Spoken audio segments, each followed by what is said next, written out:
get started, I just wanted to give you a little bit of background on the political history of Kenya.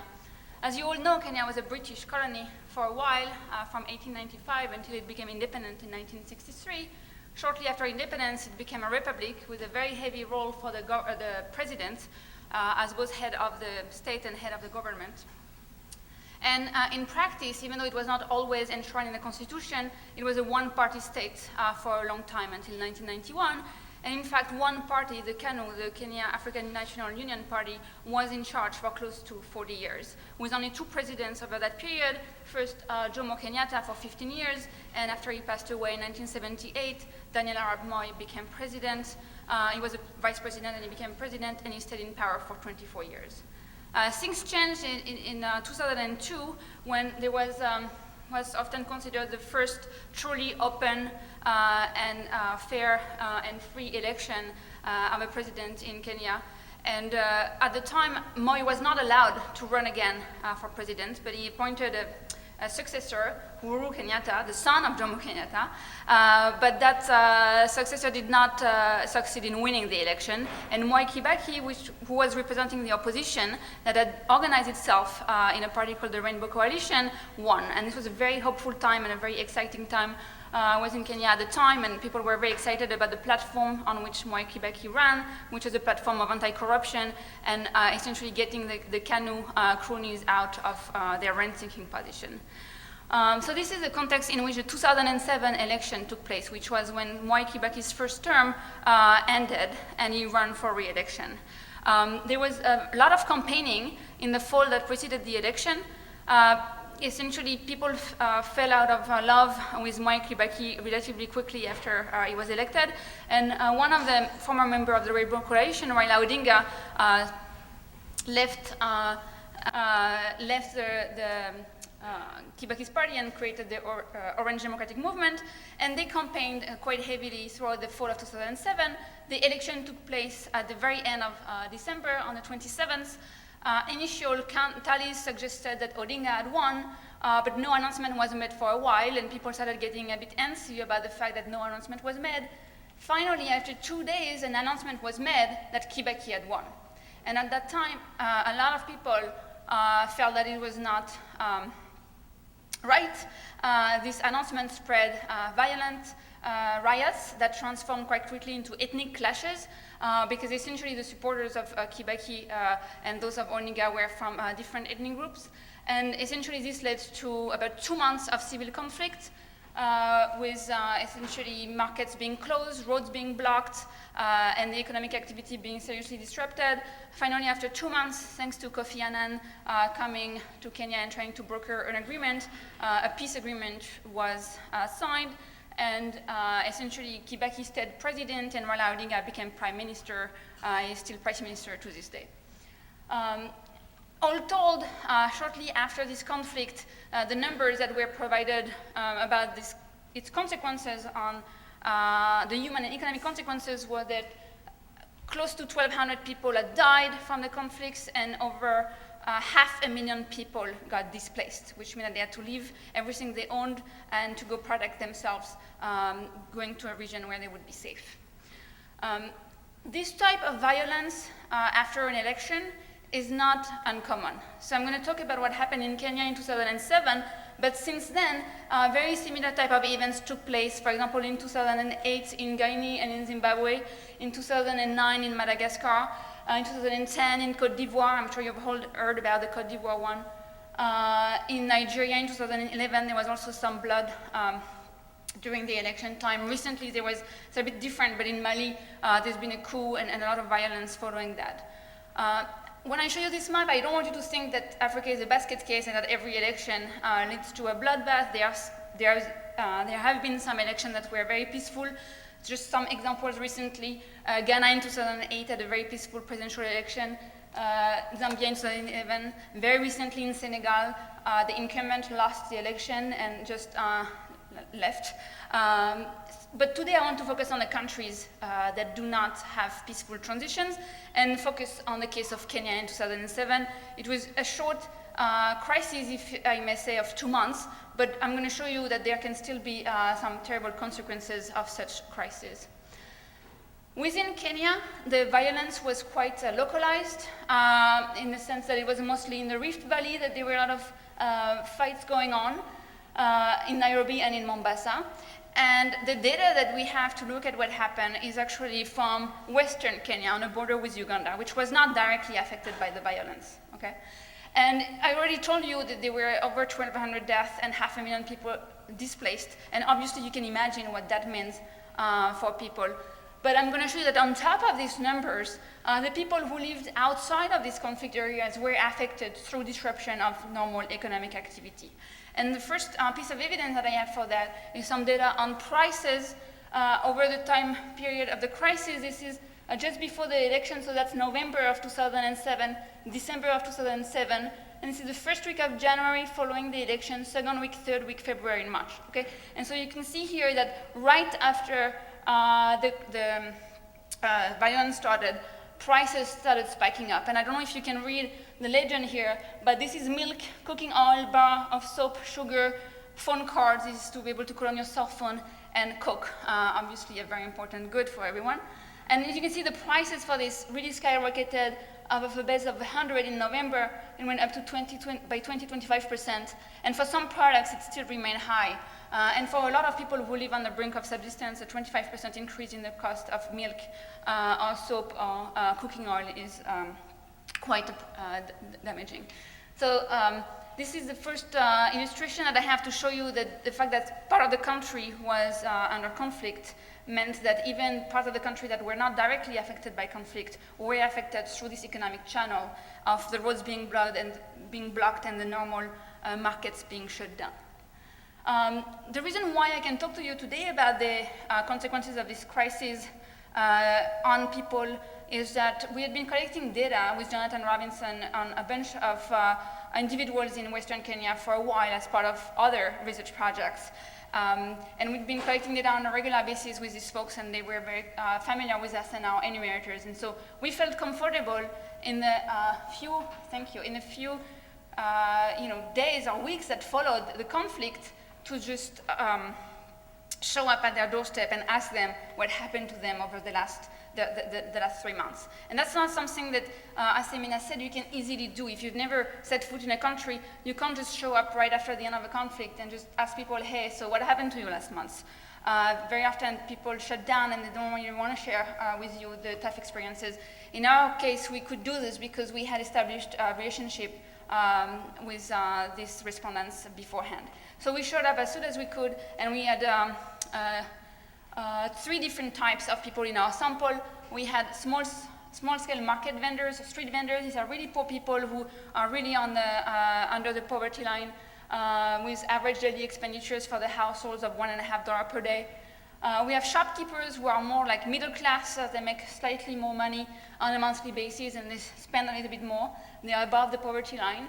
And then we have a sample that's quite unique, which is a sample of women who supply transactional sex, or we also call them informal sex workers.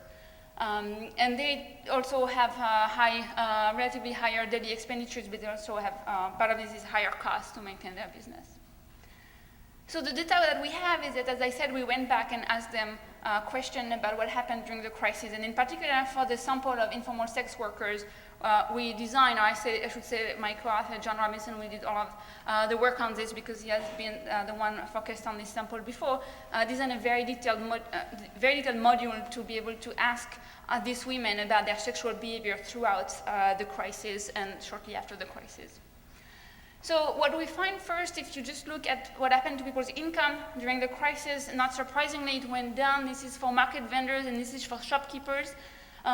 You can see that the income in November, December is quite high. It's actually quite high in December. People work really hard to be able to celebrate the holiday.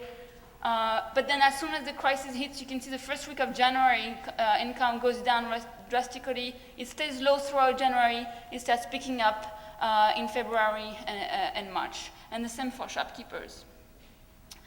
So people's source of income was essentially dried up because these folks make money off of markets and markets were closed. If you look at their consumption, the blue line is the number of days in the week that the household had meat for dinner. That's protein. And as you can see, it goes down as soon as the crisis hits, and it stays low for quite a while. Same for market vendors and shopkeepers. And the green dashed line is the number of days the household had to skip lunch, and that goes up during the crisis. Okay, so people make less money, they spend less money on food, and they eat less. It's not like they had a stock of food that they could compensate with during the period of the crisis. So what happened to the women who supply transactional sex? We want to focus on this because we are interested in the extent to which the crisis might have fueled the spread of HIV. Women who supply transactional sex also saw their sources of income dry up. This is in green income from something else than sex work. And that goes down a lot during the crisis, close to zero, and it remains low for a long time. Even by March, it's still below their initial level. Income from sex work drops a lot and then starts picking up, and by the end of the crisis, it's almost higher than their initial level. And so we're going to look at this and see the extent to which women who supply transactional sex coped with this drop in income or tried to mitigate this drop in income by engaging in riskier sexual behavior. We know from other sources of data that riskier sex pays more. If you're a sex worker and you have unprotected sex, or if you have anal sex, these things are riskier in terms of HIV, you get more money for the transaction.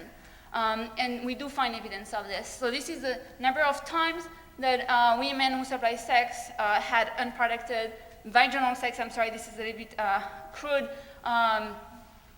data, but this is what we are interested in here. We find that it went down a lot during the crisis, and that's because there were no clients.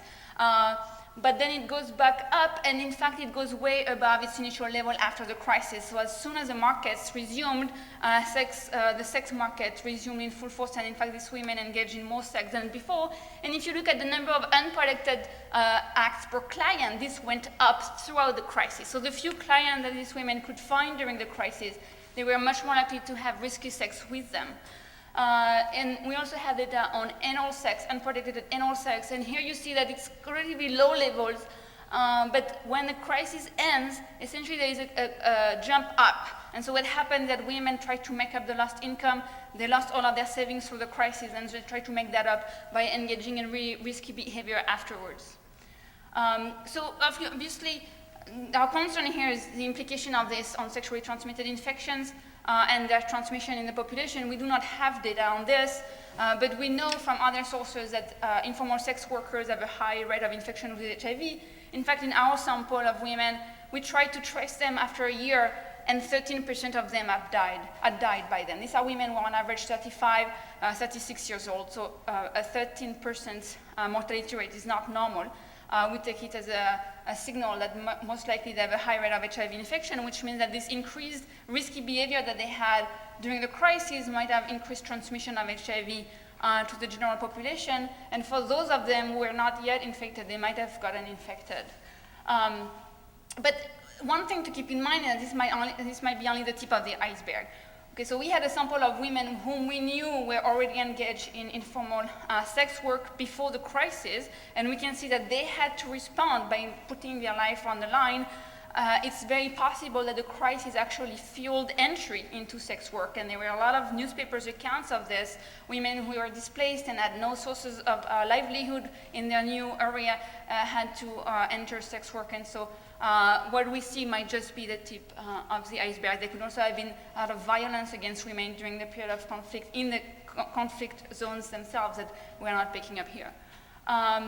So to conclude, since I'm out of time, obviously the first order consequence of the crisis is what you could see in the newspaper, which is that a lot of people died directly from the clashes, and a lot of people were displaced and lost their sources of livelihood.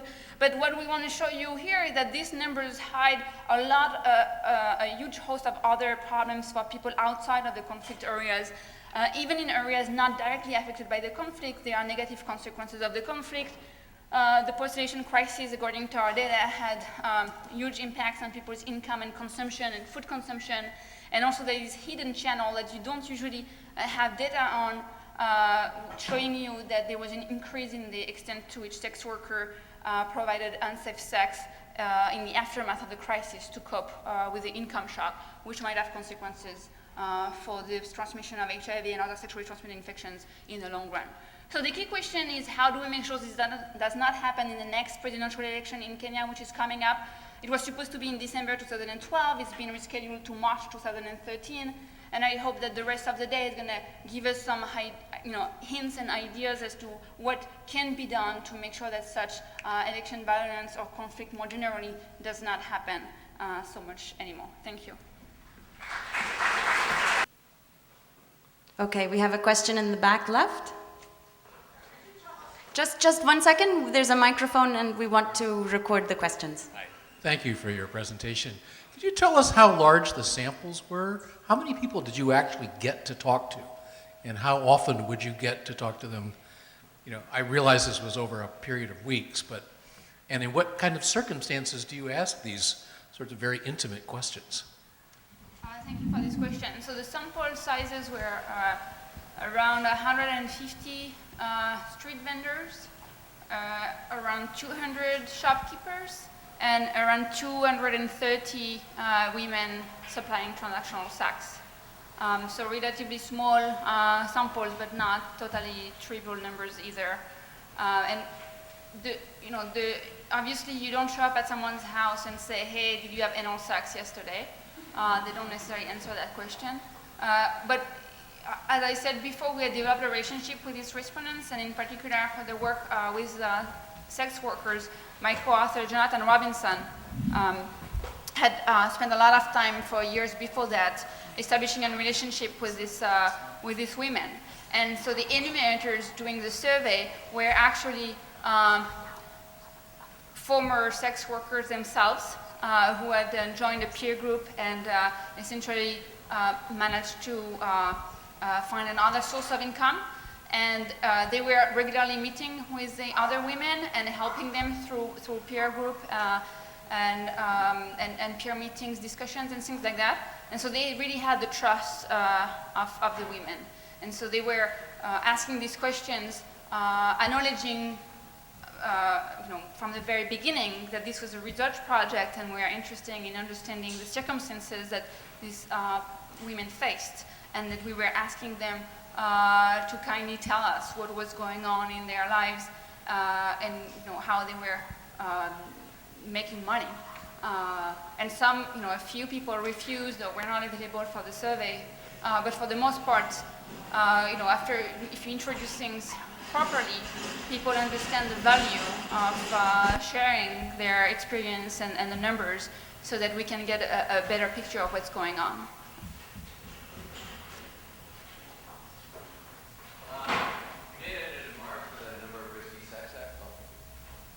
Your data ended in March. Did you see that bump sustained over the long term, or did that sort of go back to the regular levels before? So I do not know the answer to this question. We did the survey at the end of March, and the advantage of that, it was since we were asking people to recall what had happened to them over the crisis period, we didn't want the recall period to be too long, so we wanted to get there as soon as we could. And so that's why we went there in March. The downside is that we don't know what happened after March. But we went again a year later, in March 2009, and did a similar survey, and by then the levels had gone down. But there's some confounding factors, in part the fact that as women age, their ability to generate income from sex work goes down. So it might be that in any case, after a year, there would be lower levels of activity. But the extent to which it's because of age or because of them not needing to make up the money anymore, we can't say.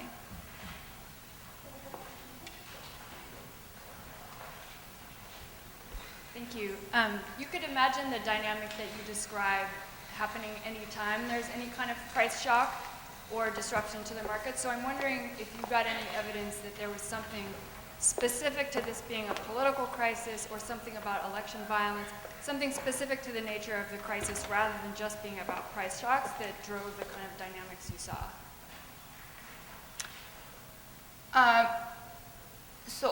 so it was not just a price shock, and the price shock was kind of like the artifact of the fact that markets were closed and roads were blocked, and so essentially economic activity overall went to a stop for a while.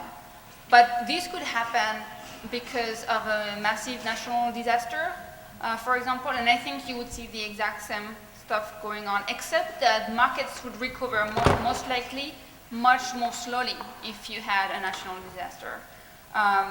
So I don't think that what we find is really specific to political unrest and violence, but the extent to which longer lasting market closures would matter, and how this dynamic would play out. Like, essentially what we see here is that in the peak of the crisis, markets are closed so much that there is no activity going on. So in terms of transmission of HIV, maybe it's a good thing.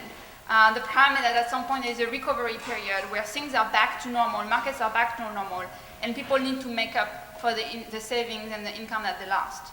And so that recovery, no matter when it comes, that's when it's going to come potentially with this heightened activity. And possibly the longer the crisis, the longer this recovery period of making up the income by being more at risk is. Okay, we are out of time for questions. Thank you again, Pascaline.